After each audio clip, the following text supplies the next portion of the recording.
어쩌다가 유키즈 온 더 블럭에 출연하게 되셨나요? 아, 예. 제가 유퀴즈 온 더 블럭에 나간 거는 이제 작년 6월 달입니다. 작년 6월 달에 문서의 신호로 나갔고, 바로 이 채널의 이름이 이제 된 셈이죠. 어느 날 경향신문에서 강의를 마치고 광화문을 향해서 이렇게 길을 걸어가고 있었어요. 근데 모르는 전화번호로 전화 걸려왔더라고요. 그래서 받았더니 유퀴즈 온 더 블럭의 작가인데 혹시 유퀴즈 온 더 블럭을 아시냐고 저한테 묻더라고요. 사실 제가 유퀴즈 온 더 블럭을 처음부터 끝까지 본 건 거의 없습니다. 그냥 토막만 봤기 때문에 이름은 알고 있다라고 이렇게 이야기를 했죠. 그랬더니 이제 이 작가가 저희가 신 특집을 하는데 그 신이 4명이 필요하다는 겁니다. 암산의 신, 취업의 신, 그리고 또 한 명의 신은 이제 연예인인 하균신, 신하균 아시죠? 그리고 이제 문서의 신을 섭외를 해야 되는데 그걸 섭외하려고 인터넷을 막 뒤졌다는 거예요. 뒤져서 봤더니 이 작가 말로는 작가님이 바로 문서의 신이시더군요. 이렇게 저한테 얘기를 했어요. 그래서 출연 주시겠냐고 얘기해서 저는 뭐 기꺼이 너무 즐거운 마음으로 하겠습니다라고 이렇게 이야기를 한 거죠. 이렇게 시작됐습니다. 겁이 많았죠. 이 몇 사람들이 떠오르더라고요. 떠올랐는데, 근데 이제 약간 이 문서라고 하는 이름이 좀 이제 특징이 있는 것 같습니다. 일반적인 글쓰기가 아니라 약간 업무용 글쓰기잖아요. 그래서 뭐 일반적인 글쓰기에서는 물론 저보다 정말 탁월하신 분들이 너무나 많지만, 또 업무용 글쓰기 부분은 그래도 제가 문서의 신이라는 뭐 이름을 이렇게 갖는 것이 좀 쑥스럽긴 하지만, 또 그렇다고 해서 뭐 좀 너무 무거운 이름은 아닐 수도 있겠다 생각해서 사실 기쁜 마음으로 솔직히 좀 기뻤습니다. 기쁜 마음으로 그 이름을 받게 된 거죠. 그 섭외를 마친 다음에 그 작가가 이제 사전 인터뷰를 해야 된다 그러더라고요. 근데 주로 이제 전화로 했습니다. 그런데 토요일 날 이제 전화가 걸려왔습니다. 그래서 무려 3시간 동안 인터뷰를 했죠. 그리고 일요일 날 또 전화가 왔어요. 또 3시간 동안 또 인터뷰를 했습니다.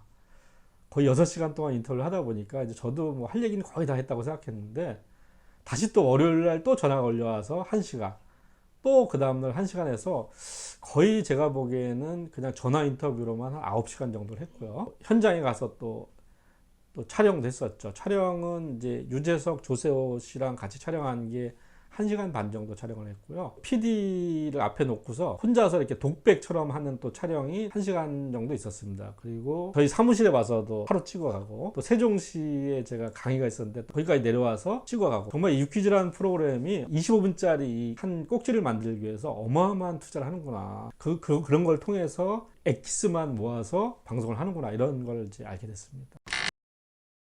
이제 촬영장 주소를 알려줘서 가봤더니 양재동이더라고요. 양재동에 한 그 정원도 있는 꽤 큰 양옥집이었습니다. 도착을 하니까 지하로 이제 안내를 해줘서 거기서 1시간 정도 분장을 했습니다. 분장을 제가 1시간 받기는 정말 처음이에요. 그리고 났더니 저를 인터뷰했던 작가가 와서 설명을 하는데 대본이 없어요. 그냥 이러이러한 흐름으로 얘기가 진행될 겁니다 정도만 얘기를 하는 거예요. 그러니까 왜 대본이 없냐 그랬더니 여기는 대본을 주면은 이게 자연스러운 그런 대화들이 살아나지 않는다. 그렇기 때문에 대본 없이 진행을 한다는 거예요. 다만 이제 몇 가지 주의사항을 저한테 줬는데 제일 저한테 신신당부한 게 뭐냐면 그 유퀴즈 온 더 블락의 의자가 낚시 의자입니다. 그러니까 낚시 의자에 남자가 앉다 보면 어떤 현상이 벌어지냐면 이렇게 쩍벌이 나올 수가 있어요. 쩍벌 하면 여러분들 떠오르는 분 한 분 계시죠? 자, 그래서 절대 다리를 이렇게 쫙 벌리지 말고 다리를 꼭 오므려 주세요. 이거 하나. 또 하나는 얘기를 하다 보면 이제 출연자들이 유재석하고만 얘기할 수 있다는 거예요. 그러니까 항상 조세호 씨랑 유재석 씨를 이렇게 번갈아 가면서 좀 이야기를 하고 조세호 씨한테 좀 말을 많이 좀 붙여줬으면 좋겠다. 이렇게 또 얘기를 하더라고요. 그래서 이 프로는 정말 두 진행자를 상당히 배려하는 이런 프로그램이나 이런 걸 이제 알게 됐죠.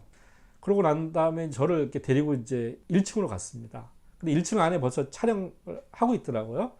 그 촬영이 끝났는데 이제 작가가 저보고 절로 들어가세요 얘기하는 거예요. 그래서 들어가 봤어요. 들어가 봤더니 앞에 카메라가 한 20대 정도가 쫙 있는 거예요. 들어가서 조금 뭐 이렇게 인사도 하고 뭐 준비한 다음에 시작한 줄 알았더니 들어가는 순간이 바로 촬영이 시작되는 거였습니다. 그걸 제가 발견하고서 한 30초 정도는 이제 좀 머릿속이 하얘졌습니다.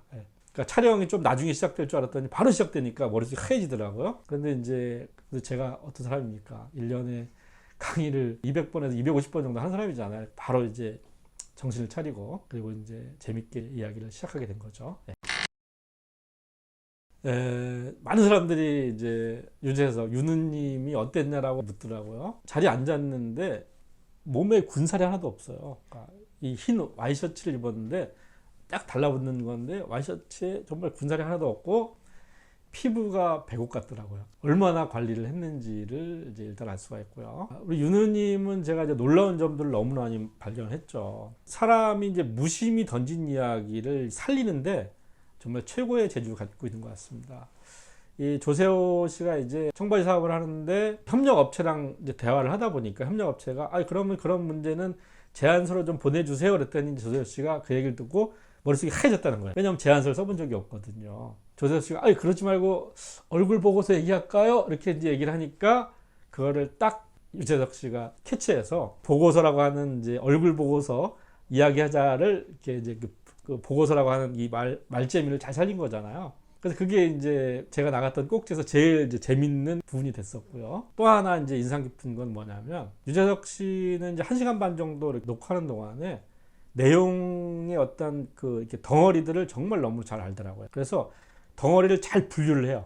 그리고 거기에 정말 카피가 될 만한 말들을 집어넣습니다. 제가 인상 깊었던 거는 이제 유재석 씨가 자기는 이렇게 어떤 상황을 묘사하는 게 되게 힘들다라고 이야기를 저한테 했었어요. 그래서 제가 이제 즉석에서 상황을 묘사하려면 이렇게 하면 됩니다. 지금 촬영장이 있지 않습니까? 촬영장을 묘사하는데 우리가 좌에서 우로 또 가까운 데서 먼 데로 높은 데서 낮은 데로 이렇게 묘사할 수가 있습니다. 이렇게 좋은 글은 질서가 있어요 라고 이야기했더니 바로 그 말을 딱 받아서 좋은 글엔 질서가 있군요 라고 하는 카피를 이제 맞는 거죠. 아마도 이제 이 유재석 씨가 제가 말했던 문장을 발견해 주지 않았다고 한다면 그 문장은 그냥 이렇게 무심코 이렇게 흘려버릴 수도 있었던 건데 그 말을 딱 남겨줘서 이 사람들이 이제 좋은 글엔 질서가 있다라고 하는 것을 다 기억을 하더라고요. 그래서 제 강의 제목도 좋은 글엔 질서가 있다라고 하는 것이 이제 이렇게 뽑힐 정도로 이렇게 다른 사람의 말을 값지고 귀하게 그 가치와 의미를 부여하는 탁월한 재주를 갖고 있는 거가 바로 유재석 씨의 능력이 아닐까, 미덕이 아닐까 이런 생각이 듭니다.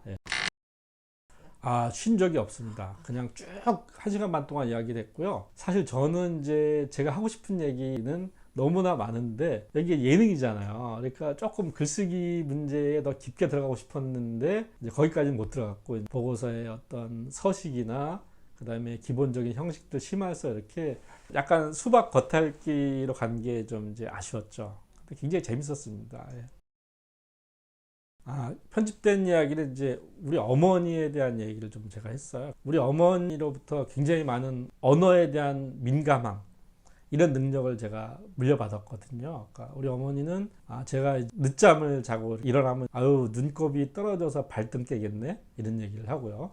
그 다음에 제가 술을 많이 먹고 들어오면은 아이고 네 속도 너 보고 사는 거야 이렇게 이야기할 만큼 표현들을 너무나 잘하셨어요. 저는 이제 우리 어머님이 그 무렵에 굉장히 좀 건강 상태가 안 좋았었는데 어머님에 대한 그런 고마움 그 다음에 어머님에 대한 애틋함 이야기를 했었는데 그 얘기는 뭐 전체 맥락과 안 맞아서 그랬는지 다 빠졌더라고요. 그게 좀 아쉽습니다.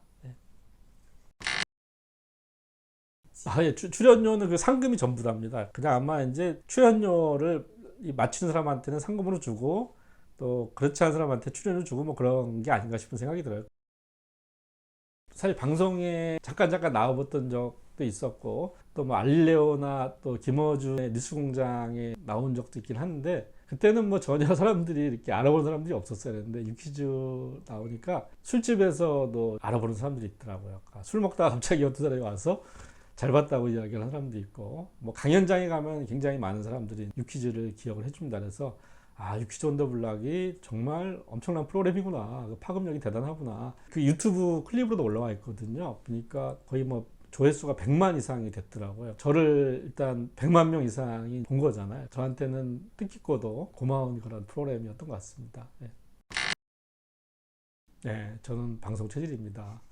참고로 저는 라디오스타를 한번 나가고 싶고요.